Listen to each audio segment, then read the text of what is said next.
good afternoon, and evening, wherever all of you are.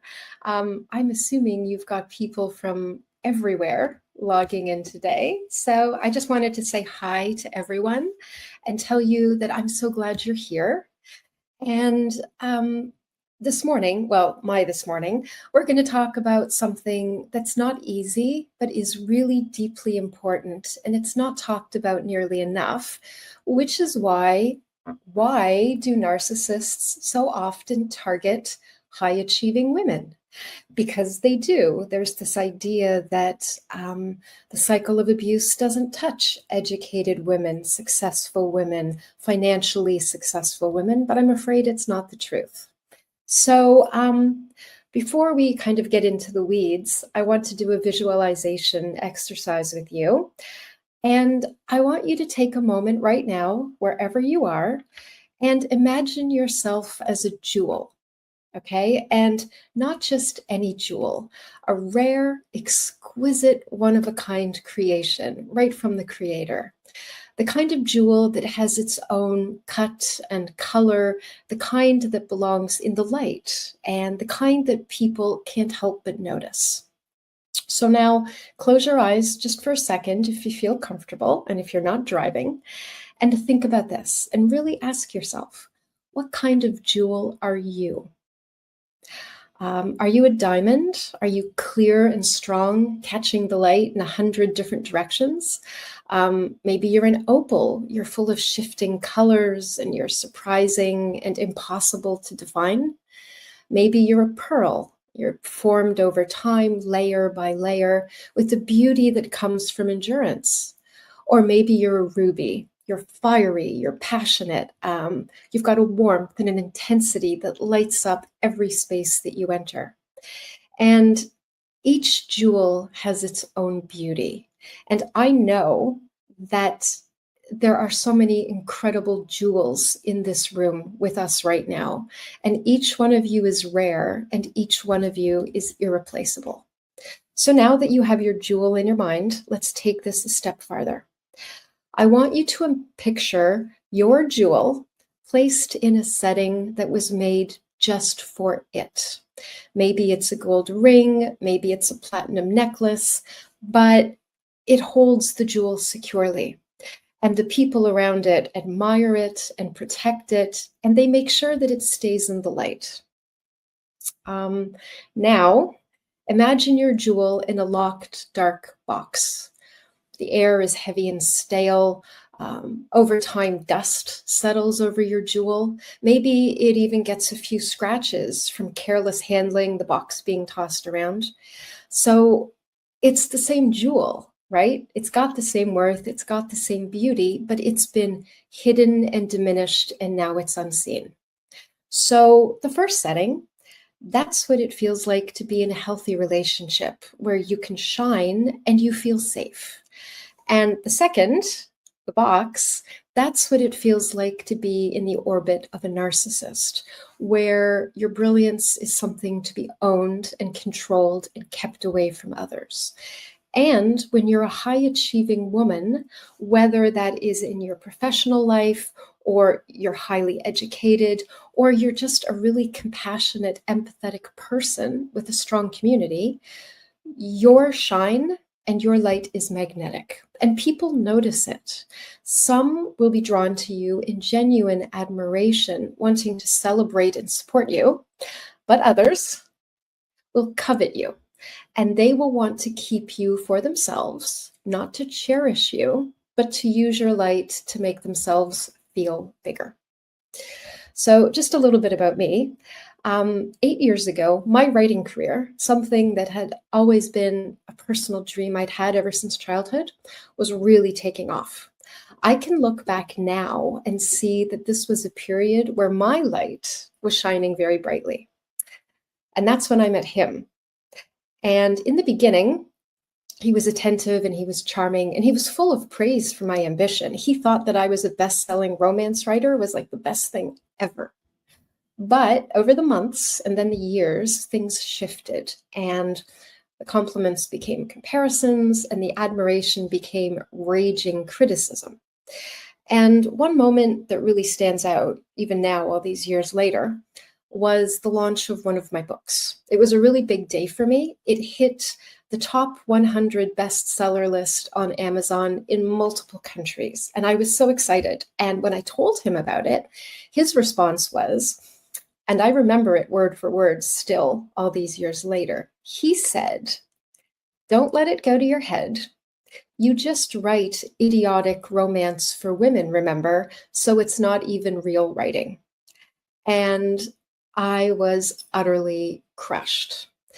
And after that, over time, I began to shrink without realizing it. I stopped sharing my achievements because I didn't want to trigger his criticism or jealousy. And I told myself I was being considerate of his feelings, but really I was dimming my own light so he would feel bigger in my presence. And worst of all, I stopped writing, the thing that had always been my joy. And I started working for his company instead. And guys, the worst part is, and even as I say it, I still can't believe it, I didn't get a paycheck working for his company. And every time I tried to sort of carve out space to write again, I would hear, "You're so selfish. We need to put our energy into our future." And what he called our future really meant his future, one where my light was used to power his ambitions while my own dreams were gathering dust in that dark box. So over time, even thinking about writing came with a really heavy mix of shame and anxiety, as if wanting something for myself was a betrayal. And it took 4 years for me to realize that what I thought was love was actually control, and that what I thought was partnership was actually possession. And here's the thing. I finally walked away 2 years ago. And when I did, I was terrified because he walked away with a thriving company that I had helped build up, loyal customers, and a new girlfriend. He found somebody immediately. And me, well, I had lost my home, my financial independence, my writing fan base, my self-trust, and I wondered if my sparkle was gone forever too. But here's what I discovered, thankfully, and this is the message I really want to bring to all of you today in my short time with you. What I discovered is that a jewel's brilliance doesn't vanish. It doesn't. It might be hidden under dust and shadows, but it's still there. And once you bring it into the light, it shines just as brightly, sometimes brighter, because now it's been tested. It's been through the fire. So when I finally stepped back and really looked at what had happened, I realized that none of it was random. There was a pattern, there was a calculated way that he related to me, and it was designed to keep him in control and keep me small. And I understood that when you recognize the pattern, you can actually break the cycle. When you see the pattern and you understand what you're dealing with, you stop blaming yourself and you stop twisting yourself in knots to make it work. And most importantly, you stop letting those same dynamics repeat in your life. So here's the bigger truth that I came to see. I wasn't alone in this. High-achieving women who shine brightly in their careers and their communities and their passions are often specifically targeted by narcissists. And why? Because our light offers them many, many things that they lack and which they deeply crave. And we don't have enough time together to dive into all the reasons why narcissists target high-achieving women, but I will focus on just two today really quickly. And then if you want, we can talk about it more in the Q&A. But reason number one is status by association, because narcissists are image-driven. And they view relationships as trophies that enhance them. So when you're a high-achieving woman, your reputation and accomplishments and social network are dazzling assets to a narcissist. And at first, they show you off like a prized jewel. But the moment they fear you're receiving more admiration than they are, they start chipping away at you. They can't tolerate not being the brightest star in the room, so they subtly reframe your success as luck or they suggest you're not as talented as people think, or they tell you that your best-selling book is just romance, so it's not real writing. And this all keeps you questioning yourself and keeps you in control. And reason number 2 that narcissists target high-achieving women, that I can just have time to talk about today, is that we have something that narcissists find irresistible, and that's energy. Our drive, our empathy, our ability to solve problems and lift people up. To them, that's like a constant power source that they can just plug into. And they soak it up, your encouragement and your praise and your attention. And it doesn't stop there. They will stir up drama and chaos just to get a reaction, because to them, your emotional energy, whether it's love, frustration, hurt, it doesn't matter to them. It's all supply. And over time, it's utterly exhausting. And you end up drained and disconnected from your own needs and unsure of your worth. And really, that's where they want you, because somebody who is exhausted and running on empty is so much easier to control. So I'm just going to close my time with you just to say what I learned, which is, even if a jewel has been locked away and scratched, its brilliance, its core brilliance hasn't changed. You are still you. The light is still inside of you, waiting to shine. So with that in mind, I just want to do a quick affirmation with you to close out our time together. I will just speak it aloud, and you can either repeat or just absorb my words. I think affirmations are really important, by the way, because I think there's real power in declaring the truth about who we are. So I hope you're open to receive this affirmation. I am a rare jewel. My light is mine. No one can dim it, possess it, or take it away. I see the patterns, I break the cycle, and I choose to shine fully, fearlessly, and forever. Thank you for letting me share the space with you today. It's been an honor to be among so many, I know, beautiful jewels. So thank you. Wow, absolutely wonderful. Thank you so much for Thank you for having me. amazing story. And what amazes me is that the story is more common than it is uncommon, unfortunately. Yes. You hear it time and time again, especially women who are on the rise. We become a threat, I think, to our men folk. Yes. And it's really quite sad to hear that women have to experience this. The stronger you are, the more they seem to come and go for us. Yes. So you've had an interesting experience. You have survived so much. And now you've gone from best-selling romance author to a global speaker and a coach. Yes. How did that transformation unfold? And what was the real turning point for you? Well, it's interesting because I wrote my first romance book. It's 11 years ago now. And I immediately just started doing it full time because I was just doing very well at it. I was earning more self-publishing romance than I was as a manager. I mean, I have a master's degree in international business, and I had management positions all over the world, and I was earning more money as a freelance best-selling self-published romance writer.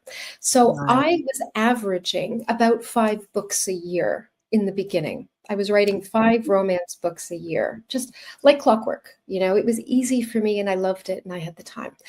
Then when he came along, we actually had a long distance relationship for 2 years, which is, I think, part of how I didn't see who he was, because we weren't together, living together 24/7. Right. After 2 years long distance, my son and I moved to England to be with him. And Right. as soon as my son and I were in the house, everything switched, everything changed. And we lived together for 4 years. Now, over the 4 years, I wrote 2 romance books. So Okay. I should have written 20 because 4 times 5 books a year is 20 books. I wrote Yeah. 2, which means I didn't write 18 books. I was working for his company, which Mm. means I lost all of that money and all of those royalties. So when I finally left 2 years ago, I really left with nothing. And I tried to go back to romance writing. And I have written 2 books since leaving him 2 years ago, but Mm. the healing was so hard. The recovery was so hard. Narcissistic abuse, really, you don't know who you are anymore. And Mm. so as I was in that recovery period, it occurred to me that, like, why me? Why? And that was when I realized just how many high achieving women are targeted by Mm. narcissists for their own ego, their supply, their reflected glory. The thrill of tearing down a strong woman makes them feel powerful, on and on. And that was when, honestly, my focus changed, like my purpose changed. I'm still writing romance. I'm actually writing a book right now, my 33rd book. Good. But my focus is really on helping the woman that I was 5 years ago so she doesn't have to go through what I did. This is really how That's I good. found my purpose is I know so many women out there are going through this, have gone through this, and I Mm. feel now called to support them and tell them they're not alone and assure them they're not crazy.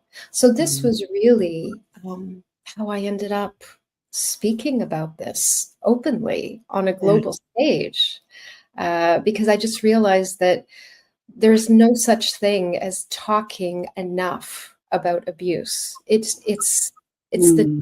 ending conversation, unfortunately. And now I Yeah. choose to be part of it. Now, you describe leaving as not just an escape, but a reckoning. Mm. Can you tell us what that reckoning looked like for you? I think one of the hardest things to come to terms with after this kind of abusive experience is what was my part in it? Like, what part of it do I have to own?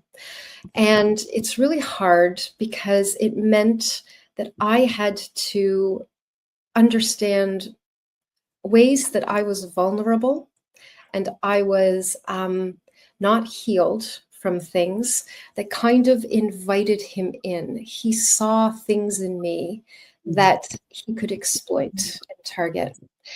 And that's hard to face because when you've been victimized and abused, the last thing you want to say is, oh, I caused it. No, you didn't cause it, but you weren't as protected against it as you could be. And I am now. So for me, that was the reckoning, was understanding that I had vulnerabilities in myself that made me susceptible, that allowed him to push my boundaries, that made me excuse things he did that I shouldn't have. You know, I had a lot of fear around losing that relationship. And I had to ask myself, why was I so afraid to lose him? Why didn't I think I could exist without him? Like, it becomes a whole reckoning of the self.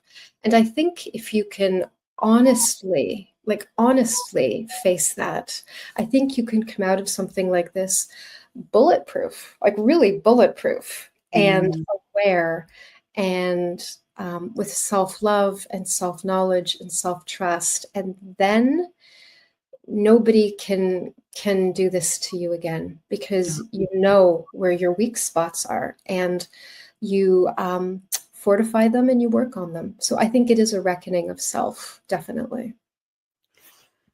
Wow. It's and you know, one of the things that you said that really resonates with me because I'm dealing with a narcissist right now Oh, is I'm that sorry. they can smell the blood in the water. They know how to pick their prey. Yeah. So I met my husband while I was recovering from heart failure.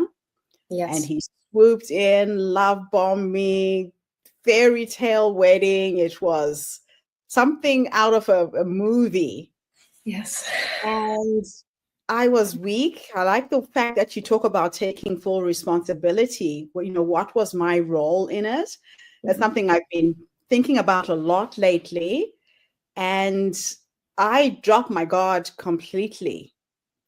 I wanted to be rescued. I wanted to be cared for. And it happened just before COVID. So we were stuck and alone. So I couldn't experience him around family or friends for other people to see things that I would miss. And it's been a really interesting experience, navigating this and working through it and trying to divorce him. It's taken 3 years and I'm still not there. Oh, He gosh, packed up all his shit and left New Zealand, went back to Europe. So I yeah. couldn't even serve him the divorce papers. Oh, God. And my home, I can't sell the house, financially being abused. The God. property that I bought 25 years ago is being held at ransom by this man. And I'm a smart woman, I look at this and I think, what happened to me? Why didn't I see this coming? Mm. That is so, and that's our reaction because, I mean, when I do one-on-one coaching and I do programs and so on, but the one thing that I really, really focus on, whether it's one-on-one or in groups, like anything online, is that as high achieving women, we have certain qualities that have lent to our high achievement, like our love of communication, our belief that we can fix things with enough information, the whole idea that we see potential in things, like where we sit at present, we see in the future, it can be different, it can be better, it can be stronger. So we see the potential. So we believe in working towards a common goal. We know what it's like to be part of a team, all moving forward.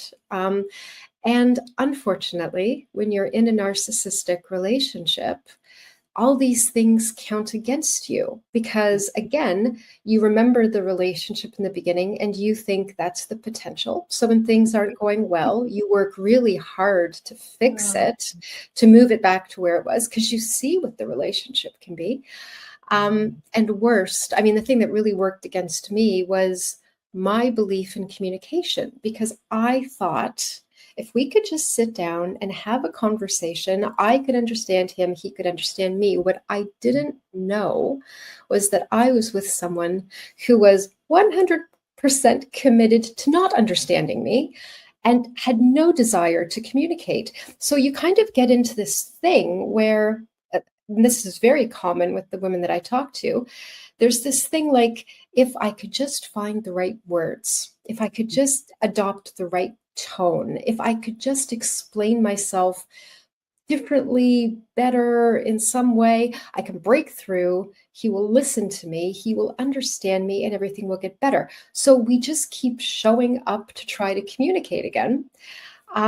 Because we believe in communication and we believe in taking responsibility. And if somebody gives us feedback, as high achieving women, we tend to say, okay, let me think about that. Let me reflect on that.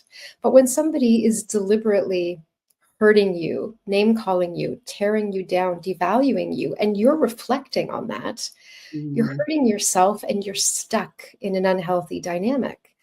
And this is all, I mean, these are just a few of the ways that being high achieving keeps us stuck. All the things that work for us in healthy relationships in our professional life play into the narcissist's hands. And that's the truth, you know? So, in your work with survivors, what are Mhm. the first signs that you encourage women to look out for that might indicate that they are in a toxic or narcissistic relationship? Well, it starts very early, and you mentioned it. Swept Mhm. in, love bombed. And I think there's this sort of fear now that, like one woman, she's been out of her narcissistic marriage for about 5 years, and she's just starting to date. And she called me in an absolute panic the day after her date. And she said, "Oh my God, Marysol, he brought me flowers. I think I'm being love bombed." It's like, well, hold on. Like, He brought you flowers, took you for dinner. That's nice. Did he pressure you? No. Kiss on the cheek, and you know, he'll call me tomorrow. I said, okay. And did he propose marriage? Did he tell you he loved you? Did he tell you you're perfect? Did he like did he talk about himself? Like, and she said, no, it was a lovely evening and he was very respectful and yeah, but he brought me flowers. And I said, well, that's not actually love bombing. Like, we know what love bombing is, right? So I think there's this real misunderstanding now of what love bombing is. Love bombing isn't being nice, and love bombing isn't showing interest and thinking somebody is great. Love bombing is full on intensity from the word go. Constant texting, constant calling. You are perfect. Declaration of love very early. You're up on a pedestal. And this is part of the plan that narcissists have. Because what it does is you're overwhelmed by the attention and the emotion. And your prefrontal cortex doesn't have time to sort of figure out what's going on. And you get caught on a wave and you get swept away. So the first thing I tell women to look out for is this swept away intensity. So what I tell them very often to do as a test is lay down a boundary, say no to something. If he's texting you and saying, oh, I really need to talk to you right now, say no. Say no, now is not a good time. And if he can't handle that, you are probably dealing with someone who's very emotionally immature.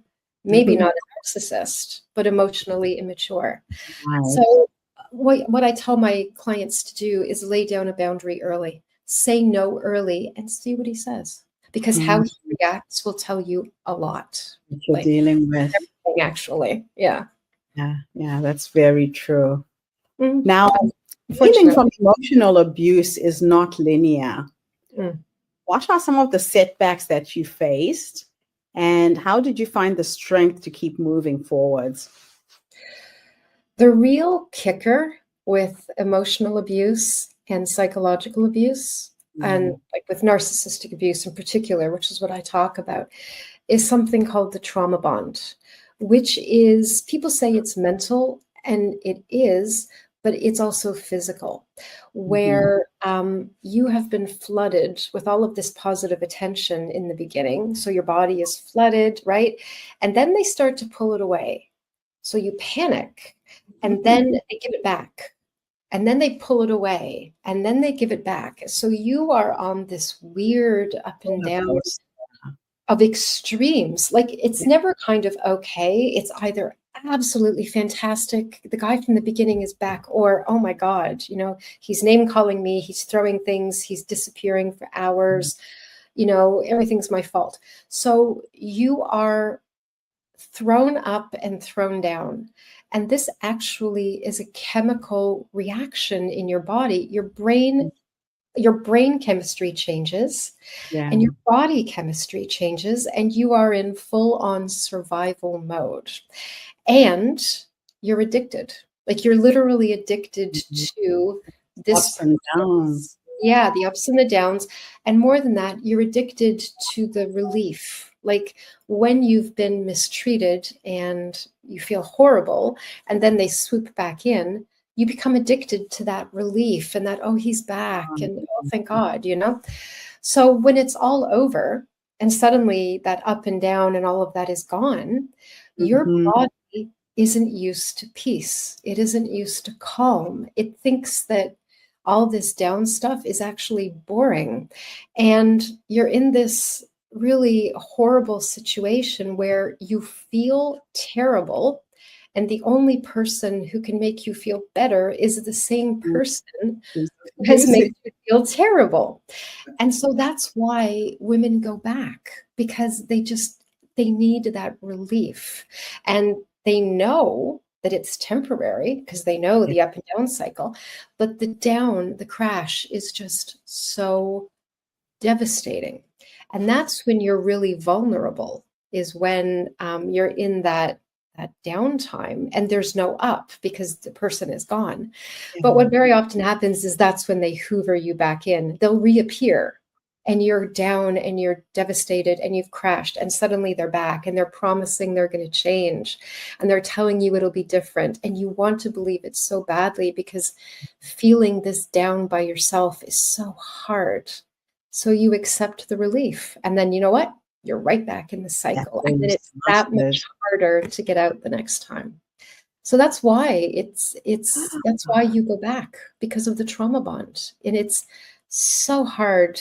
I mean, it's so hard to negotiate. It's so hard to get past. It's so hard to just commit to being that down and depressed and devastated for months. You just have to say to yourself, this is it. This is how it's going to be for a while. And I'm going to hate it, but I'm going to get through it. And part of it is knowing what's happening, which is really where I come in. I really help women understand why it's so hard and why going back is not the answer. Yeah. Now, your message, you are not alone and you are not broken, is powerful. What does it mean to you personally, and how have you seen it transform others? I think it's really easy after abuse, especially that really targeted narcissistic abuse, which is such a betrayal on every level. When you realize the person from the very beginning was a lie, you fell in love with a lie. And your self-trust has just gone. Like, if I got this so wrong, what on earth? You know, like, I can never trust my choices or my opinions ever again. My judgment is gone. And this is, I think, where we really get broken. I think this is what's broken, is we stop trusting and loving ourselves. Like, we just lose ourselves to that relationship. And I have women come to me and say, I don't think I can ever trust myself again. I am so broken. And I think this is where that idea comes from, you know? And it's so important to me for them to understand they're not broken, they're not stupid, they're not crazy. They were targeted by a predator. They went in with honest intentions. They fell in love with someone who didn't exist, and this was not their fault. And then everything that happened after was a slow, methodical unraveling of her. That was what his game plan was. And as soon as you understand this cycle of abuse and the patterns, you can start to heal. You can start to say, I see now, like, I get it now. I see the cycle. And I think it's so crucial that you understand that you can come back from this. Like, I certainly have. Yeah. It sounds like you're in the process. And it's so important. You're getting there. It sounds like it's so important that women understand that they're not broken. They are not broken, and they are not crazy. And it wasn't all in their head, and they didn't imagine it. And they're not stupid or weak. They were targeted. They were targeted. And they believed in something that wasn't true. And that doesn't make you broken. That makes you a believer. That makes you somebody who wants love, who wants connection. And all of these things are strengths that you can reclaim afterwards. Yeah, it's interesting when you come on the other side of it, that the fear of trusting yourself again. I've tried to date a couple of people, and I am so fearful now. And my biggest problem was I was married very young. I was 22. I was in a 31-year relationship prior to this. And so I went out into the world at 49, like a 49-year-old virgin. It was like I'd never dated. I didn't know how to read the cues, the signs. And I believe in love. I believe my person is out there looking for me as much as I'm looking for him. But oh my gosh, my sister was saying to me the other day, you've got to kiss a few frogs before you find your prince. I'm like, I'm tired of all these frogs. This is just not working. But what I am happy about is I'm less tolerant. My fuse just snaps really quickly. The minute I see something coming, I don't stick around to find out what it is if it doesn't feel right anymore. And I think I've managed to evade a few, going back into that rut again Mm-hmm. because I'm trusting my intuition. It's an interesting time. Now, when you were speaking, you said that you use the metaphor of women as jewels, Mm-hmm. bright, brilliant, rare, and irreplaceable. What Mm-hmm. inspired you to frame survivors' journeys in that way? I have no idea. Honestly, I don't know. It just came to me one day when I was thinking about some keynote talks. And I also talk about in one of my programs, in my 1 year program, I talk about women as goddesses. And for each stage of the abuse or each sort of topic or behavior, I've assigned a goddess. And I think I was just thinking of women in this way as goddesses. And I think from there, I began to think of them as works of art, because I was looking at a lot of images of goddesses. And then somehow I just hit on jewels because it occurred to me that my ex literally coveted me. And I did use that word in my talk. Like, some people are drawn to your shine and they want to admire it. And some people want to just wear it, keep it safe, covet it, like keep it for themselves. And it occurred to me that that's like what my ex did to me, where I was this shiny object that he could parade around and display. And then when I started to become, I became human, I had needs, I was whatever, I somehow became less valuable. And that's probably where the jewel idea came in, where you're this beautiful, bright, shiny thing like a tiara. And then one day you're just you've lost your value. And what happens is you lose your shine and you lose your own core light. And it just seemed like a good metaphor to me. And women respond to it a great deal, I have to say. So, and it's interesting in my case, when my mother met him, she did not like him. So I took him to Africa, wanted him to meet my parents. And this was his fourth rodeo. So I was wife number 4. Oh boy. And my mother said something to me in a very cryptic way, which I wish I had listened at the time. She basically said in my mother tongue, which is Shona, if you meet a man who's had these multiple relationships and marriages, you need to find where the bodies are buried. And I remember saying, Mom, how can you say such a nasty thing? You don't even know him. He's such a sweet man. He's helped me. He's done this. And my mom said, you need to go back and exhume these past relationships. There's something there. And there definitely was, because I didn't get to meet wife number 1. I got to meet wife number 2 and 3. And they didn't talk to him. They didn't connect with him. He had children with the first one, 2 children, and a little girl with the third one. And these 2 women wanted nothing to do with him. Even though we lived with his son, she wouldn't even call just to find out how the boy was doing at school. Or it was such a strange experience. And then with the third wife, when I met him, he had a 3-year-old with her. And she would leave her daughter on a park bench and text us the coordinates of where she was. She didn't want him to have her address, so he doesn't know where his daughter lives. And she will say, Sienna is on a park bench in this park in the northern gate. I'm in the car watching. Come and get your daughter, bring her back to that bench. And when I asked him, he would tell me that she was crazy. Yep, there it is. Bipolar, that she had tried to kill herself. He even told me that she had gone into women's refuge. So he told me half truths of things that I probably would have heard of if I dug deep enough. And he would just turn around and say, but I told you, now when I look back and I play back this horror movie, of what I experienced, I can see it so clearly. And they are so good at creating this narrative that you fall into that is quite believable. Well, I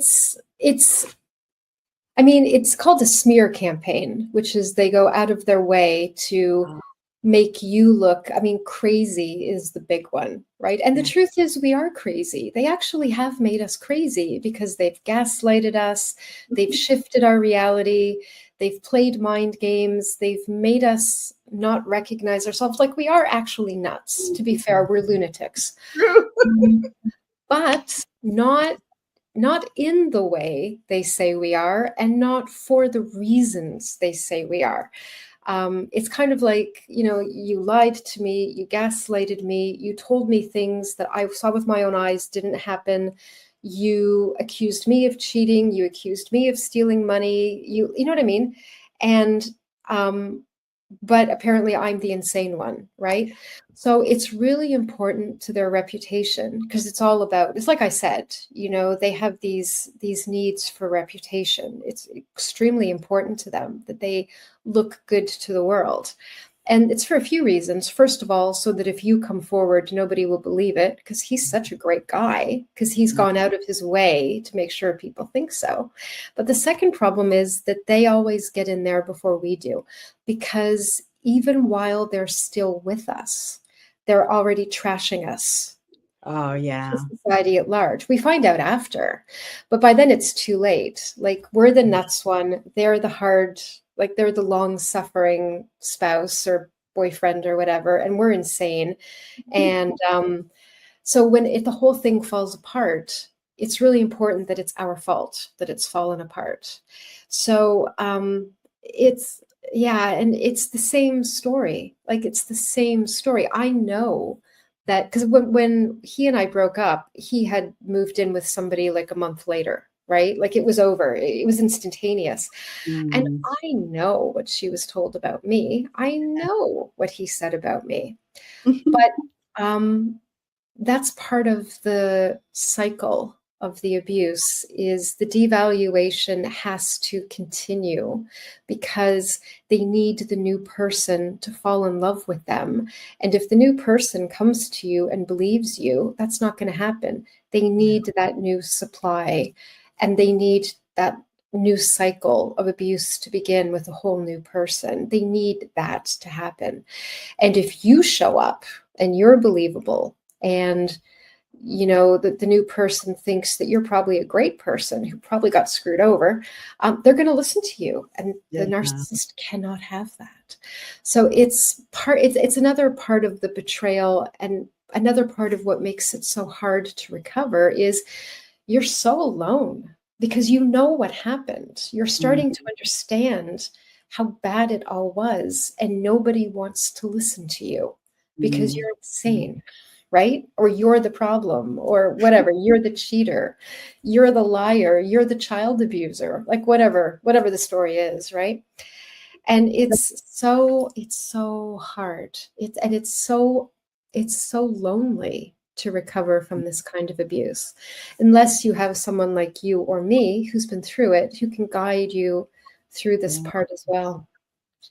Now, you talked about how narcissists feed on emotional energy, both positive and negative. What practical steps can women take to protect their energy while healing? Well, the best thing to do, honestly, is to go completely no contact with the narcissist. It sounds like your exes have taken this approach to the point where they won't even see him for 3 seconds during a child exchange. They have completely just, that is literally the only way to start to get yourself again. Now, if that's impossible, because let's say you do have children and there's a court-ordered situation where you have to have contact with them during a child exchange or whatever, like in your case, you're still dealing with legal stuff. Remove yourself as much as possible. Have it go through third parties as much as possible. So you're still dealing with them, but you're not dealing with them. If even that's impossible, that's difficult. That's actually what I ended up doing, because it started off with really abusive text messages, right? Mm-hmm. And I remember getting ill. I ended up getting shingles. Yeah. And this shingles attacked my face, and it went right into my right eye. I almost went blind. And I remember thinking, I have to stop engaging with this person. Yeah. And I cut it off completely. And from that point on, I started to come right, because I just wasn't allowing myself to be dragged into this horrible stuff.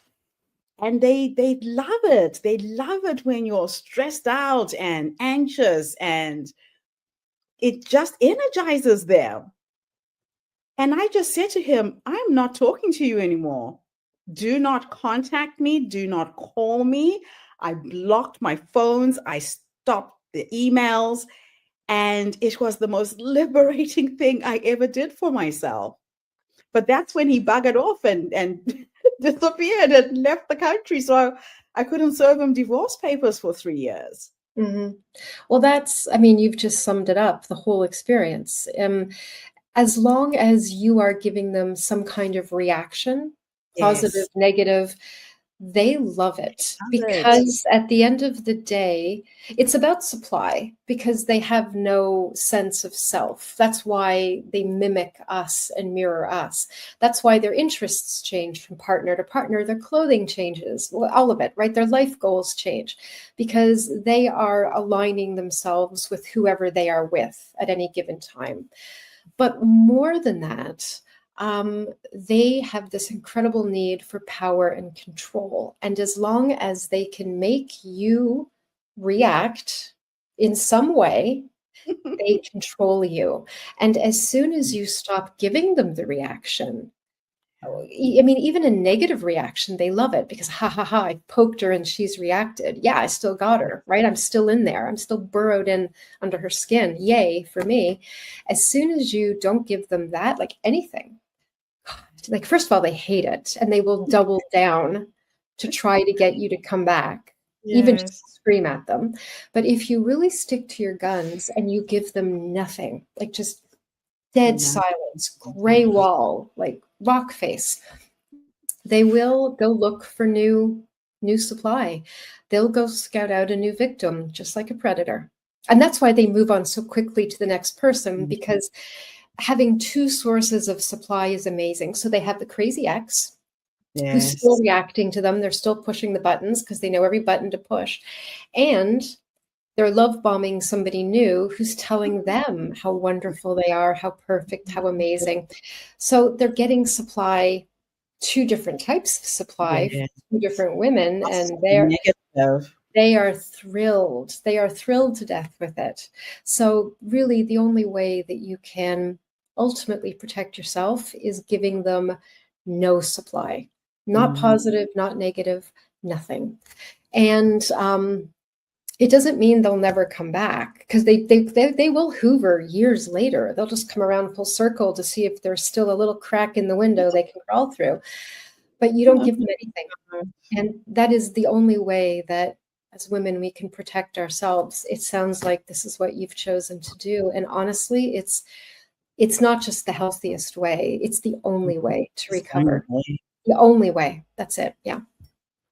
Now, you've also spoken about the importance of recognizing patterns. What was the moment that you saw the pattern clearly, and how did that shift your healing? I mean, I think every woman, and this is something maybe you can relate to, I think we all have a click moment in our brain. Yeah, look at you, Case. You know what I'm talking about. There was nothing special about what was going on that day. The day of the click moment was like any other day. His behavior was exactly the same. You woke up feeling the same. Something happened that had happened 7,000 times before. But on this day, for some reason, your brain just went click and you suddenly saw it. And once you see it, you can't unsee it. Can't unsee it. Yeah. Yeah. And in my case, it was a Sunday and we had had a fine morning, like coffee on the sofa, and nothing happened. And then he and my son went out to run a few errands, and they were gone for 3 hours. Left the house, kisses, smiles, everything great, came back in a towering rage about something. And this was normal. Like he would leave the house and then return home. And the way he shut the car door, or the way he opened the front door, or the way he walked into the house, or just the energy, like I would sense, you know? And most days I would immediately tense up because I would be walking on eggshells, trying to manage the situation, manage his emotions, stop it from escalating. And this one day he walked in and he started shouting and he started throwing things, all normal. And honestly, just this one day, I just looked at him and I didn't feel anything. I had no emotion about what was going on. And I looked at him and I remember thinking, and my exact thoughts were, this is never going to change. This is your life. This is your life, and it will be your life unless you do something different. And that was my click moment. Just standing there looking at this grown man have a temper tantrum about something I didn't even know what. But this day I had no emotion invested in it at all. And all I could think over and over was, this is never going to change. This is it. And I suddenly saw the patterns. I suddenly understood I was in this cycle with this man. Like my role now was to step in, de-escalate, manage his emotions, calm him down, whatever. And I was just so sick of it because it was never going to be, it didn't matter what I did or didn't do or what I said or didn't say. There was always going to be another tantrum. And I saw that so clearly that day. And honestly, that changed everything for me. So That's it's that click moment where you see your life, you see your future with this person, and you see what it's going to look like, and you suddenly see that it's this thing you're trapped in, this endless circle. And that's the cycle, that's the pattern. And it sounds like you had a click moment where you saw it too, right? I can remember it like yesterday. Amazing, right? So, Yeah. so during COVID, New Zealand and Australia, the lockdown stopped for a while, for a few weeks. And my only daughter was pregnant. She miscarried. I couldn't come to Melbourne to be with her. And she got pregnant immediately after. Baby was born in July 2021. And at this point, I am thinking, okay, I need to leave. I've got to get out of this relationship. If I can go to Australia, this could be my move. And so I started looking for the paperwork for the house because he took over the mortgage when we met. My name was not on anything. Oh, gosh. This man has taken over the mortgage, has put everything in his name. I do not exist. So I thought, okay, shit, I'm in trouble here. So I called my lawyer and I put a caveat on the title of the house in case he does anything while I'm gone. He cannot sell the house, relationship property. Luckily, we had been together for 3 years, so I was protected as a spouse. The day that I'm coming is my birthday, and he buys himself a yacht. So he's a fairly wealthy man. He buys himself a yacht from some American who was stranded in New Zealand, had this beautiful boat and literally sold it for nothing. And he says, let's go and have a look at my boat. So we go up to the North Island. He takes me for breakfast. And then his phone rang and he said, I've got to go to the boat. Somebody's coming to fix something. Here's my card. Go and buy yourself something nice for your birthday. Now, up until this point, this man has never given me cash. He buys me things. He's paid for some things, but there was something weird about how he gave me his card. And I thought, no, thank you. I'm not buying anything. So I just went sightseeing. After about 30 minutes, he calls me and he says, can you come to the boat? I want to introduce you to someone. I get into an Uber. I get to the boat. The boat has been decorated into a wedding venue. He has a marriage celebrant there. Now, just to backtrack on my story, I had a wedding in Poland, bells, whistles, everything, where the marriage celebrant didn't show up. This is in August 2019. He organized this beautiful wedding in a castle. I had a fairy tale experience. So I'm saying they know how to pick us, right? Yes. The day the marriage celebrant doesn't come, I have friends who've flown from New Zealand, Australia, the UK, US, 14 countries to come to this wedding. And I don't have a marriage celebrant. I don't speak the language. He's organized everything. And he told me it was a friend of his who had a family emergency, he couldn't come. Uh-huh. Then he says to me, look, let's just celebrate. We've got everybody here. When we go back to New Zealand, we'll just go to court and make it formal. I'm like, fine. My Norwegian mother was there. She steps in. She says, you're a good writer. Write a few words and I'll say it. So there I am, day of my wedding. I'm typing up stuff that the marriage celebrant is going to say so we can have something for the day, right? Oh boy. I have to laugh about this because it's a bad movie. Anyway, we celebrate, we have a good time, we come back to New Zealand. I booked for us to go to court like a month or two later. On the day, he changes his mind. He says, no, I don't want to do this today. I'm like, what do you mean? We've been planning this. I even bought his little 3-year-old a beautiful dress, and it was just to formalize our union, right? Mm-hmm. He says, no, my son is at work. Mario is not here, so I don't want to do it without my son. I'm like, come on. And I said, okay, fine. And by then, alarm bells are going off for me, right? I'm like, I'm not supposed to marry this man. I'm going to leave this alone. Now, let's fast track 6 months later. The marriage celebrant is there. We're in his boat.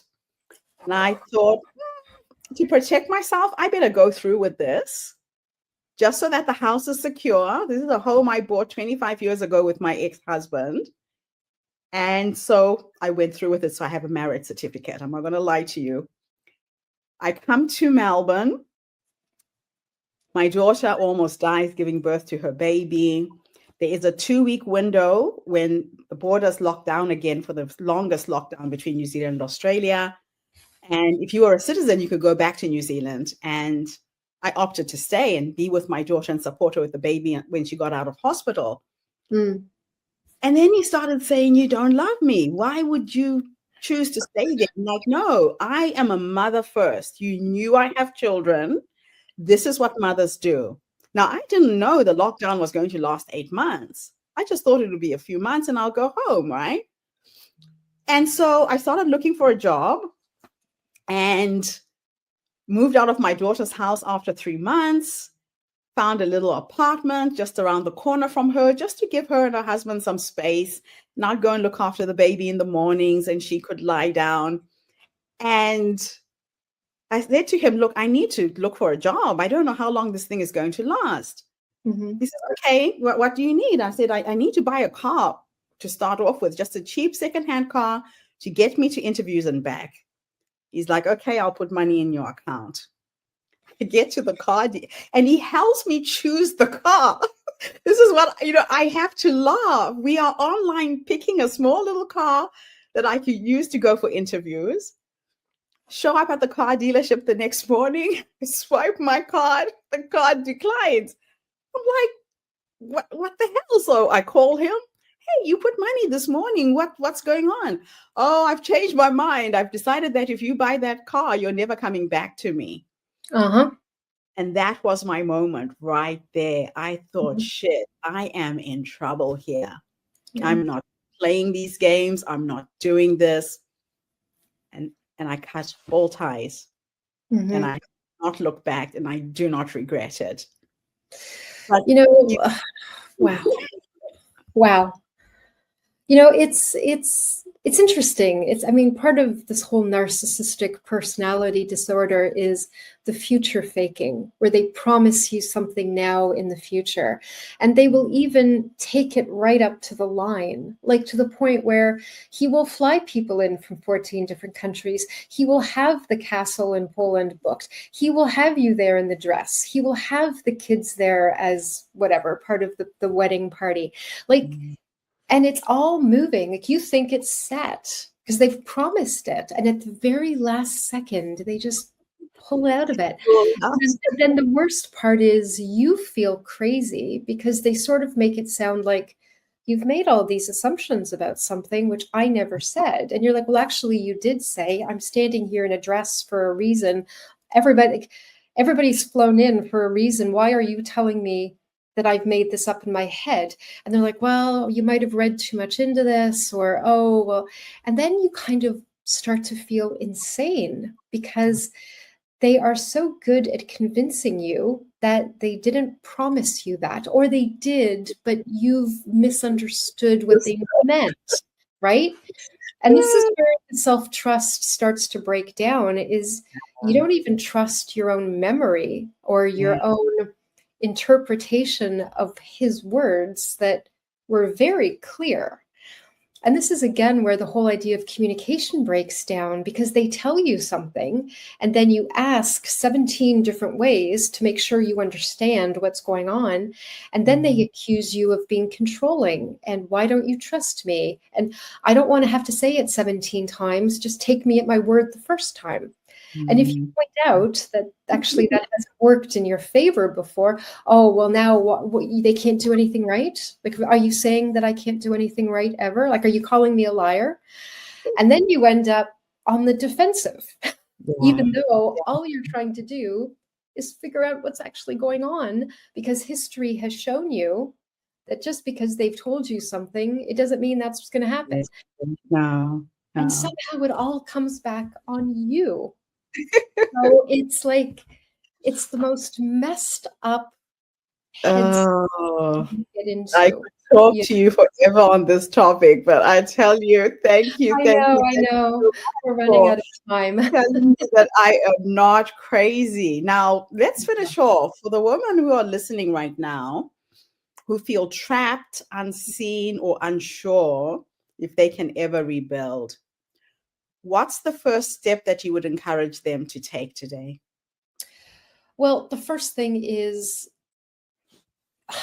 you have to have that click moment.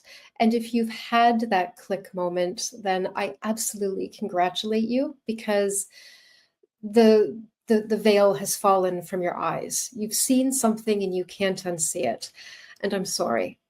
I think something else you have to understand is that it is going to be hard. Recovering from this is hard. I've actually read that breaking the addiction to the narcissist is harder than breaking the addiction to heroin. So just think about this.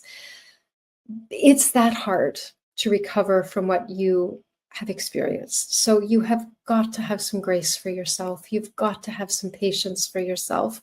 You've got to have love for yourself. So my big thing, I mean, there's a whole process that I could talk about and how to work with me and all of that. We're not going to talk about that. The first thing I want to tell you is you can do this. You absolutely can do this. And it's going to be one of the hardest things you ever have to do. And it is absolutely worth it. Please, please take the first steps forward, because when you come out the other side of it, no matter how hard it is so worth it, because you get yourself back. And just like I said in my talk about the jewels very often shine brighter because they've been tested and tempered. So you will get your shine back. I promise you. I promise you. And if you want me to help you, if you want to work with me, I'm sure that there will be like my website information somewhere. Book a call with me and we can figure something out, because I can absolutely help you. I have actually saved women's lives. They have come to me depressed and at the end, and I have literally saved women's lives in my work. And this is why it's my work and my purpose now. So thank you so much for having me So here. I think this so is was so awesome. important. Yeah, so It is important. crucial. Now, I just want to thank everybody who tuned in. We had a couple of people chiming in online. Oh, great. Let's see. Pukraj, thank you. Hope you know about this summit. Oh, thank you. I don't know if I'm a shiro, but I am just bringing some brilliant women to share their stories with our community. So thank you so much for chiming in from wherever you came in there. But that was from LinkedIn.